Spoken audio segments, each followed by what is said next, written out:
Hi, and welcome to my sewing room. My name's Leah, and on week 10 of my UFO challenge, I finally have a finish to show off. I actually have two, but let's start with the star of the show, my safe harbor one block wonder. The quilting didn't start right away. I still had some prep work to do. I still had to sew the backing together.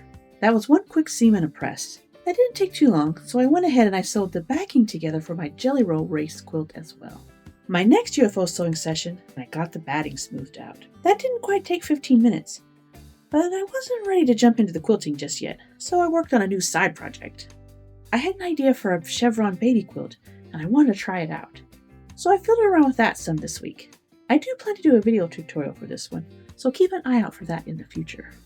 By Friday, I was almost ready for quilting, but I wanted to give the back one more good press. Some of my seams were not lying as flat as I liked, and I wanted them to sit nice and smooth when I started quilting.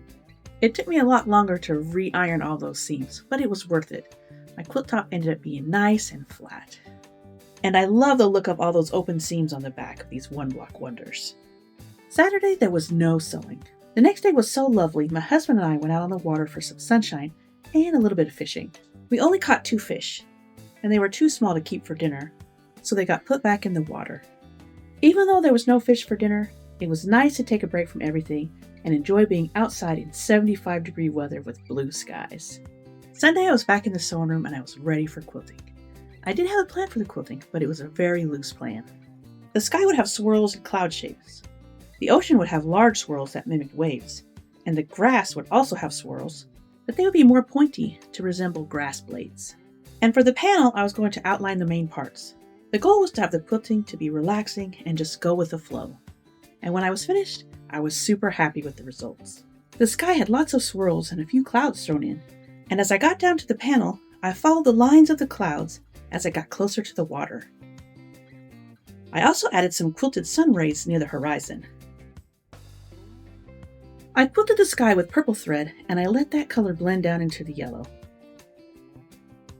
I switched my thread to an aqua color for this section of the water, and I worked on my ocean waves and the water on the shore.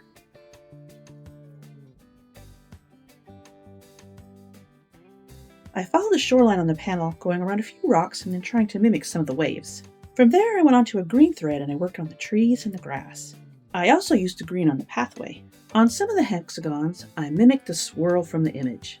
In the panel, I kept the green thread pointy in the grass area and did more outlining and followed the images on the panel. I also added some green vines on the lighthouse, blending up from the flowers. Then it was on to the darker blue thread to finish up the ocean. I did more large waves and curvy lines on this side as well. Overall, I just let the needle go where it felt good. Finally, I added a yellow ray to the top of the lighthouse, and I added some gray to the walls just to give the lighthouse a little bit of dimension. I ended up using 6 different colors on the quilt. It did take a little more time to swap out the colors, but it was worth it. I'm happy with how the quilting turned out. I didn't go too in detail with dense custom quilting, just enough to bring out some of the images and the other different swirls in the hexagons. Some of the prints are so busy and dark, particularly in the grass, that you don't really see the quilting anyway until you're up super close. So some quick swirls and waves in that corner were perfect. I'm super excited to have this quilt finished.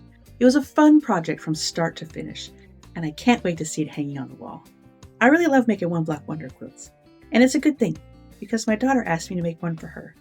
She said she wanted a woodsy theme, so we decided on this panel. So this will be my main project for the next couple of weeks. Now I did mention that I had 2 finishes, so let me get on to the second one. When I was done finishing this quilt, I was still in the quilting mood, which is weird because when I first started, I wasn't in the mood to quilt at all. I just wanted to cut and sew. I actually had to force myself to put this one on the frame. But once I got in the groove, I was ready to go. And as soon as this one came off, I was ready to put on another one. I went ahead and I loaded my jelly roll race quilt onto the quilt frame, and I knocked out the quilting and the binding on Tuesday evening. The quilting was pretty fast, as I did an all-over swirly meander, and I had the binding sewed on in a little over 30 minutes. The jelly roll I used for this one was full of color, making this a fun, happy quilt. And I have a new 7-year-old friend who's going to love it. I can't wait to give it to her. She saw some of the colorful quilt photos on my phone the other day and thought they were super cool, and now she can have one of her very own. If it wasn't for this UFO challenge and the fact that I told you I was going to have it finished this week, I'd probably still be stuck in a chain piecing groove on another project, and this quilt would still be stuck in the UFO pile, waiting its turn to be quilted. So thanks for coming back each week to catch up on my UFO progress. It really helps keep me motivated. And what about you? Do you get in a groove where you only just want to sew or cut? Let me know in the comments below. I'd love to hear what gets you in the zone. Is it cutting or piecing or something totally unexpected? And thanks again for following along, and until next time, happy sewing.